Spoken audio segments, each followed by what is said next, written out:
일단 추미애 민주당 의원이 트럼프 대통령의 이란 공격에 대해서 자, 미국이 루비콘강을 건넜다. 이거 불법이다. 이래놓고도 엄지척발하나? 라고 비판을 했습니다. 자, GBU 57이라는 벙커버스터가 떨어진 이란, 지금 난리가 났죠. 북한도 긴장하지 않을 수 없을 겁니다. 자, 트럼프 대통령 얼마 전까지만 해도 이렇게 얘기했었습니다. 들어보시죠. He's a big nuclear nation, and he's a very smart guy. I have a very good relationship with him. Yeah, we'll probably do something at some point.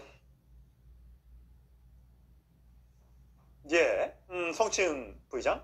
과거에 트럼프 대통령과 김정은 국무위원장은 정상회담도 했을 정도로 가까웠다가 또 하노이 노딜 이후에 또 멀어졌다가 다시 이번에 또 집권하면서 가까워지려고 또 노력하고 있고 하여튼 참 애증의 관계인 것 같아요. 오늘 추미애 의원이 민주당에서는 유일하게 이 폭격과 관련해서 SNS 글을 올렸더군요. 미국이 루비콘강을 건너버렸다. 이스라엘의 공격도, 미국의 폭격도 모두 국제법 위반이다. 이건 미국에서도 이런 주장이 나오고 있다. 이렇게 얘기했어요. 근데 사실 이재명 대통령은 어떤 그 해외에서 있었던 그 전쟁이나 이런 것에 대해 개입하지 않는다라는 원칙을 그때 밝혔었잖아요. 그것과 이것은 어떤 관계가 있어요? 저는 추미애 의원은 원론적인 이야기를 하신 거라고 보고요. 사실 미국 국내에서도, 미국 공화당 내에서도 강경파 이외에는 이렇게 미국이 직접적인 개입은 계속적으로 지속적으로 반대를 해왔습니다. 미국 국내에서도 미국 국민들이 지금 사실 트럼프가 당선될 때도 미국 국내 경제를 챙기겠다는 목적, 그 공약으로 당선이 됐는데 이렇게 외국에 있는 전쟁에 대해서 개입을 하면서 이런 문제를 신경 쓰다 보면 결국 미국의 국력과 이 경제가 소모되기 때문에 그런 것에 대한 국내 반발도 매우 심하거든요. 사실 그래서 지금 이번에 미국이 이렇게 즉각적으로 그리고 또 빠르게 개입한 이유가 트럼프가 대통령이 당선되면서 내세웠던 것들, 뭐 관세 정책이라든지 아니면 러시아 우크라이나 전쟁은 본인이 당선되면 24시간 안에 종전할 수 있다라고 떵떵거리면서 큰 소리를 쳤었지만 다 아무것도 이루어지지 못하지 않았습니까?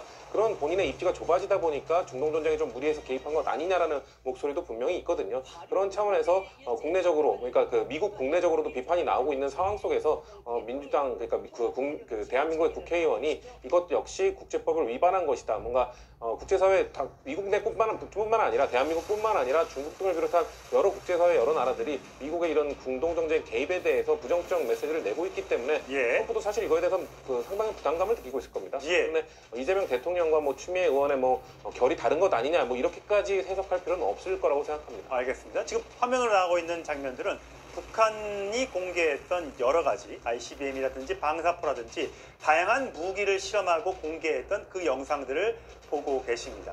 이것이 이란의 무기와 어떤 차이가 있는지도 한번 짚어볼 텐데 김정은 북한 국무위원장은 여러 차례 핵 개발, 핵의 중요성을 이야기해왔습니다. 들어보시죠.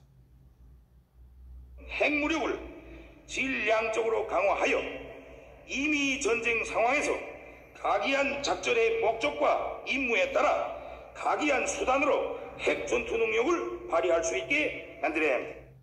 대한민국이라는 최대의 적국이 우리의 가장 가까운 이웃에 병존하고 있는 특수한 환경과 물리적 충돌에 의한 확전으로 전쟁이 발발할 위험은 현저히 높아졌고 위험 단계에 이르렀습니다. 지금 나가고 있는 장면이요. 북한의 벙커로 추정되는 곳입니다. 김정은 국무위원장이 뒤쪽으로 벽으로 되어 있는데 꽉 막혀 있는 어디 참호 같은 데 들어가 있는 듯한 느낌이에요. 근데 과거에 김정은 위원장이 회의했던 거 보면 창문도 있고 뭐 그랬거든요. 집무실에. 그렇다면 저기는 어디일 것인가 궁금해집니다. 어디로 추정이 됩니까? 뭐 아마 지하의 깊이 지휘시설을 아마 만들어 놨을 겁니다. 지금 우리 대한민국이 현무5라고 하는 지금 이번에 GB57보다 훨씬 강력한 이 위력을 가지고 있는 더 강해요? 벙커버스터를 우리는 가지고 있지 않습니까? 그렇기 때문에 이게 국군의 날에 공격했던 이게 작년 10월 1일 국군의 날에 공개한 현무5라고 하는 탄도미사일입니다. 이거는 전략폭격기에 탑재해서 가는 게 아니고 탄도미사일로 발사합니다. 너무 크네요. 그러니까 이 탄두 무게만 8톤입니다. 그래서 우리 현무5 탄도미사일에 탑재를 해서 300km를 날아갈 수 있으니까 예. 평양 지하에 김정은이 앉아있는 조 지하 시설을 완전히 한 발이 안 되면 두 발, 세 발, 다섯 발, 그래서 완전히 초토화시킬 수 있는 그런 역량을 가지고 있는 무기입니다. 이스라엘은 없습니다. 미국도 없고 한국만 가지고 있는 무기입니다. 그렇기 때문에 김정은으로서는 대단히 신경이 쓰이지 않을 수 없고 오히려 저 무기를 조롱하면서 상당히 깎아내리는 그런 말을 했지만 실제로는 저게 핵무기가 아니기 때문에 쓸 수 있거든요. 핵무기는 사용하기가 어렵습니다만 저건 재래식 무기이기 때문에 김정은으로서는 상당히 부담을 가질 수밖에 없을 겁니다. 김정은 위원장 입장에서도 이번에 이스라엘의 이란 공격, 그 다음에 미군의 이란 직접 개입, 이런 등등을 봤을 때 굉장히 불안해할 겁니다. 다만 우리는 이제 그런 일이 당연히 발생해서는 절대 안 되는 것이지만 혹시 진짜 스텔스기가 쓱 왔다가 돌아보고만 갈 수도 있고요. 진짜 무슨 북한도 지금 핵 개발을 완성했다고 막 이렇게 떠드는데 거기다 하지 말라고 했는데 했어? 라고 해서 진짜 B2 폭격기가 와서 벙커버스트를 떨어뜨리고 할지 굉장히 부담이 될 텐데 사실 근데 이란과 북한은 좀 다르지 않습니까? 우리는 지금 북한과 너무 가깝잖아요. 그렇죠.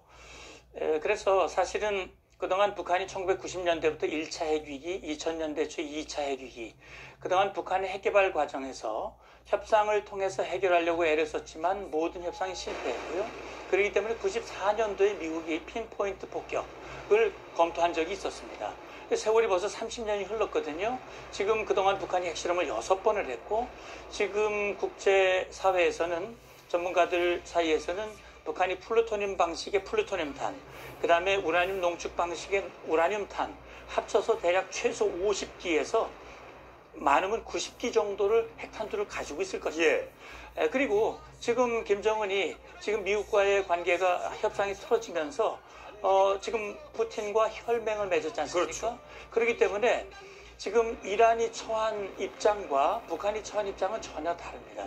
그래서 트럼프 대통령이 이 김정은과 대화를 통해서 외교적 방법으로 적어도 긴장을 낮추고 북한 핵 문제를 해결하기 위한 그런 시도를 하고 있는 이유도 바로 거기 있다고 보입니다. 이란은 고립무원 상태고 북한 뒤에는 러시아 또는 중국이 있을 수 있기 때문에 북한과의 어떤 그 군사적 충돌은 이게 3차 세계대전으로 갈 수 있기 때문에 미군도 그리고 우리도 섣불리 어떤 그런 무력 충돌로 가지는 않을 것이다. 이런 게 대부분의 전문가들의 생각인 것 같습니다.